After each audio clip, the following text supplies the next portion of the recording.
ನಮಸ್ಕಾರ, ಇದು ನಿಮ್ಮ ಈಶಾವಾಣಿ.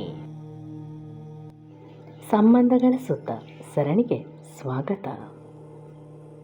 ಇವತ್ತಿನ ಟಾಪಿಕ್ ಅಂತ ಗೊತ್ತಾ? ಕೃತಕ ಸೌಜನ್ಯ. ನೆರೆಹೊರೆಯವರ ಮುಂದೆ ಸಂಸ್ಕೃತರಂತೆ ನಟಿಸ್ತೇವೆ. ಮನೆಯ 4 ಗೋಡೆಗಳ ಮಧ್ಯೆ ರಾಕ್ಷಸರಂತೆ ಬದಲಾಗ್ತೇವಲ್ಲ ನಾವು. ಯಾಕೆ?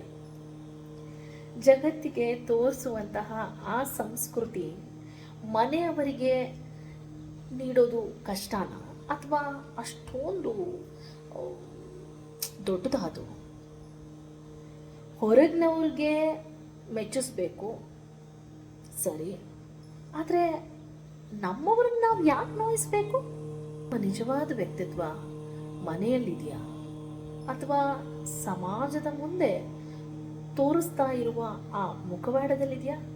ಯೋಚನೆ ಮಾಡಿ. ನಾಳೆ ಮತ್ತೆ ಮಾತಾಡೋಣ. ನಮಸ್ಕಾರ, ಇದು ನಿಮ್ಮ ಈಶಾವಾಣಿ.